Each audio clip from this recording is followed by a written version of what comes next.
Okay, so we've come off the opening weekend of the WNBA, and I want to give you my 5 takeaways from the weekend. Now, this is just going to be more of a streaming run of consciousness, going from 5 to 1, and there'll be a little bit of a power ranking in here as well. But number 5, if the Aces remain injury free, they are an unstoppable force, in my opinion. The parts just fit so well together, and it seemed like it was so easy. Immediately, you could see just how easy Candace Parker fit in there.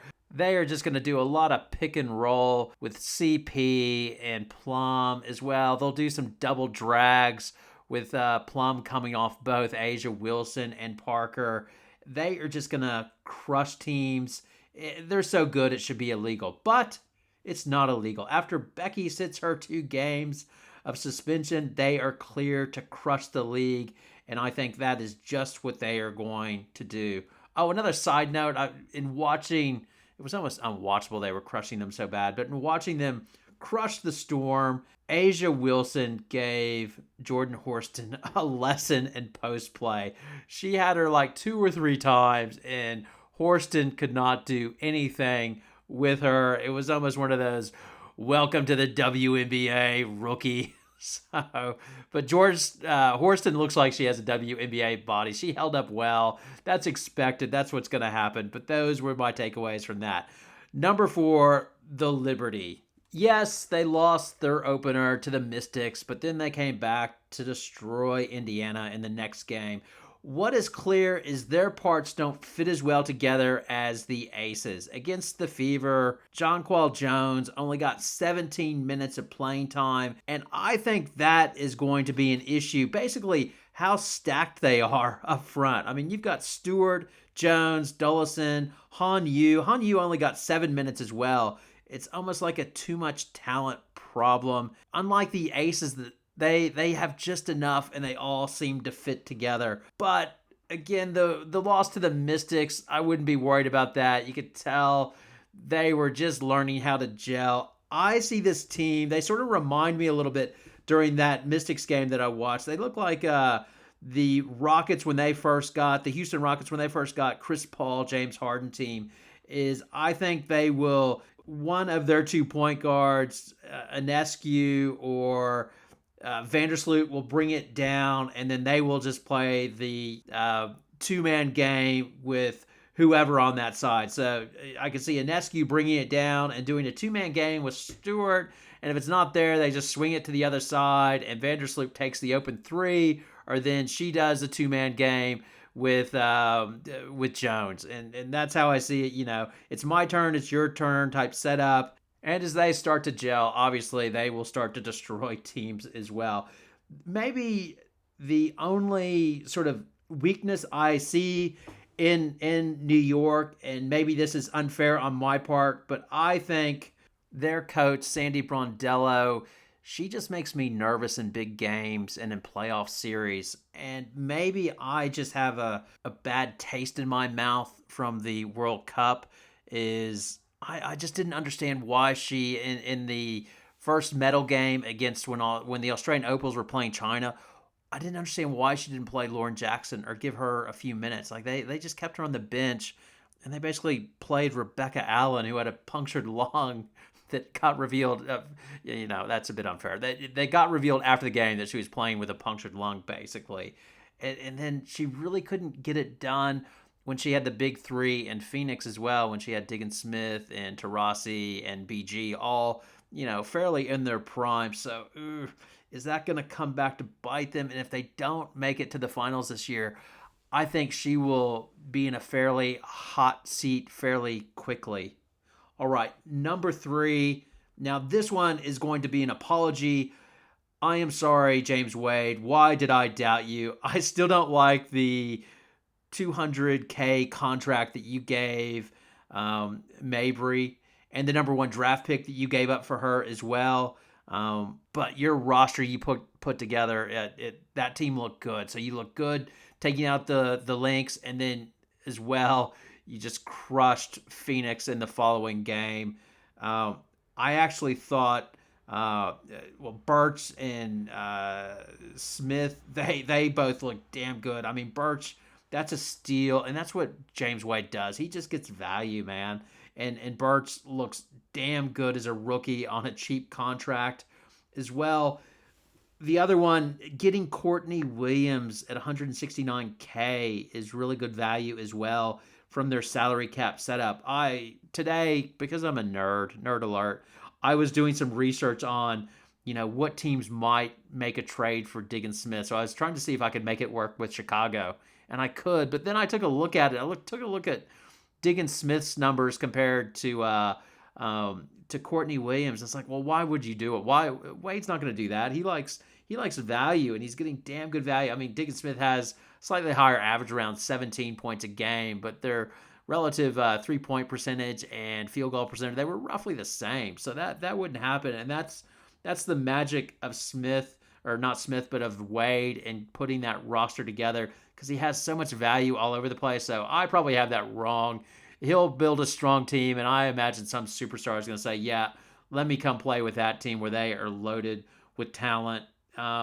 The other thing that I noticed, and it could be just the opening game of them gelling, but I actually thought Chicago in the first half when they took on the Lynx, I thought they actually looked better with Mabry off the court. Now, Mabry didn't play against Phoenix. I think she had an ankle injury, and they looked damn good in that one. So I'm curious to see how that's going to play out, how many minutes she's going to wind up getting, and if she will keep the starting job, because she's one of the highest paid players on the team.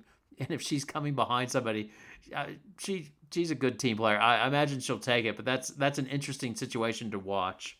Now, number 2, the tier, or my power rankings, and basically I've broken them up into tiers, so I don't have a 1 through 12 power ranking for this. My first tier is you better be in the finals, and obviously that is New York and Vegas. If that doesn't happen, then those teams have problems, and they are going to be cranky and feel like they underachieved. Now, the next tier I have is we think we can make and should be in the finals, which would be the Connecticut Sun and the Mystics. These are both two very above average, solid teams, and if the bounces go their way, they should get in there. The Mystics gave the Liberty, obviously, first home game. They were fired up. Deladon looks good. She looks healthy, which is great as well. The other front court player, Austin, she looks good. Cloud looks good. They have talent all over the place, and I think they're going to be damn. They'll be in there if they have the bounces go their right way. Connecticut Sun, now they beat the Mystics in the next game, so I don't know if that was sort of a come down for the Mystics. I haven't had a chance to watch that game yet. The thing that I think with the Sun, I just think they need a little bit more, like a little bit more scoring. And I said earlier, I was looking at totally hypothetical. Can Diggins when is I believe Diggins Smith is given birth. So I saw an article today on one of the magazines celebrating that she'd given birth. And that article was on the 13th of May, but I don't know when she gave birth and if she's a potential to play this season or not. But if she is, I could see a trade with Bonner, them trading Bonner to Phoenix to get Diggins Smith, because they need that type of player, somebody that can score, go one-on-one, and give them that little bit of extra something. And then Rebecca Allen can essentially fill the role that Bonner's filling. Like, hypothetically, I could see that trade happening if Diggins Smith makes it back. Will that happen? I don't know.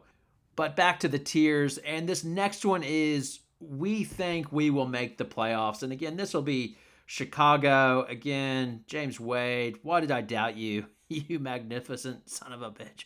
You put together such a good roster. Good on you. The next one is Minnesota. They lost their opener to Chicago. I think they're solid. That would be another team that I could see making a run at Diggins Smith if she plays. It seems like they can never get a point guard, and Ariel Power is just sitting there doing nothing.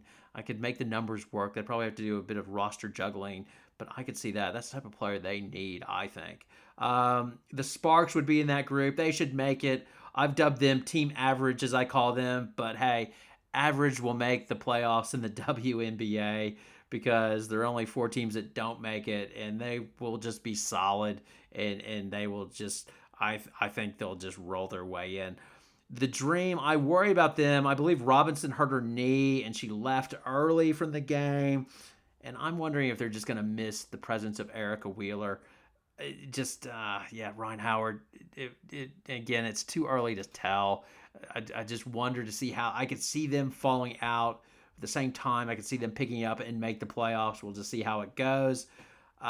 Dallas, that is my last team of I think we should be making the playoffs, but they could fall apart quickly. I don't like having Ariki as my best player. She really should have been kicked out of the game um, versus Atlanta. Like she did like this little tripping thing, and she's just there's always something with her, whether it's kicking the ball or whatever. And I just think, oh, yeah, don't like. And then now they're starting to get the injury bug. As I think McCowan, like she got her knee. Somebody fell into her knee. I don't know how serious that is. Lou Lopez Seneschal is out with her injury, her knee. I think she had a surgery on it, so she's going to be gone 6 weeks at least, and then we'll have a ramp up. So they're not going to get much from her. And then the other one is Diamond DeShields. So she has something going on with her knee, and nobody's saying what it is and what the timeline, but it doesn't seem good. And they were hoping on her sort of to be the person sort of replacing Gray's minutes and doing that. So I could see them turning into a bit of an injury mess, and then Greg Bibbs, good with the media, playing the injury card, saying, we've been so devastated with injuries, we had no chance, blah, blah, blah. Give me another chance. We're going to reshape the roster once again. Now, the final tier is rebuilding for the future. And in this, we've got the Fever, and with them, it's really Boston was Boston. She delivered. She's a core player that you're going to build around, and be happy you have her. You'll stink this year, and you'll get hopefully, another high draft pick, another core player to build around, and you have a future. The Storm, you're going to have to eat it this year, but you've had a lot of success. It's all about getting ping pong balls and hope like hell that, the perfect scenario for you would be to land Paige Beckers. And you can say, oh, the UConn tradition of point guards continues. Paige had an amazing year, won the national championship, and now she's coming to Seattle to fill the shoes of Sue Bird, who's retired. That's the storyline we want. And then the final one of this group, which is, actually it's a new tier, is rebuild with no future, the Phoenix Mercury. Oh, no. And that leads me into number one, which is talking about the Phoenix Mercury. Now, it's great that BG's made it back home, and this was obviously celebrated during the Sparks game in LA, and then the opener when they opened at home against Chicago. However, what stuck out to me is how bad they looked, and wondering if I think they're a lottery team, and what options they have. I've mentioned it. I don't know if they're going to be able to trade Skylar Diggins-Smith and get something out of that, because right now she's just counting against the cap, and she can just sit there and collect her full salary and then move on next year as a free agent, I believe. I don't think they're able to core her. I'd have to check on that. I don't know. If anybody knows, put it in the comments down below, but I don't think they would be able to core her coming off the maternity year. Maybe they can. I don't know. But either way, I doubt they would do that because they don't want to pay her $235, and I don't think anybody else is going to pay her that much as well. Now, the big issue there is Diana Taurasi. There's no other way to say this, but she was awful in the first 2 games. Looking at her first 2 games, I know it's a small sample size, but 28% from the field and 16% from 3-point range, and that is just not good. Again, I understand it's a small sample, but it's a worry. If you look at the ESPN article about her offseason and how she was so dedicated lifting weights and doing everything right and making sure that she was lifting weights, like I said, and eating right and getting to the gym and taking her shots and everything, and she's never going to be more healthy than probably this opening weekend. They would have tailed back her training and had her set up to have a good opening, and she was going against the Sparks, and she couldn't do anything. I recall Charles Barkley talking once on TNT about how when you get to that pump fake of your phase of your career where you're having to pump fake to get your shot off, and my concern is that's where she is now. And it's not so much that, but it just seems like every time she goes to the basket, she's looking to draw contact and get a call from a ref. And yeah, I just it's not good, and I don't see what their way out is because they just don't.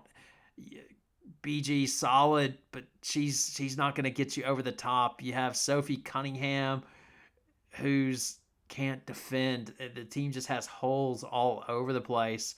And the other thing, I still can't get over this, but they've given away. They have their draft pick for next year, but then they've given away their draft pick for 2025. So it's like, oh, you're going to be rebuilding that year because you signed Taurasi to a 2-year. And they're going to pay her like $235 or $234K in each year. That's just awful. Like that's the Kobe contract. So okay, go ahead and make it the Diana Taurasi tour and stink. That's fine, but then actively be rebuilding. That's what the Lakers did. That's what you need to do.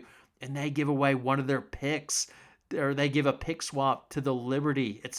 I'm still boggled by that and what the hell they were doing, and I just don't see a way out for them from that. And that's the thing I took away most, was how bad they looked. So anyway, those are my takeaways from the weekend.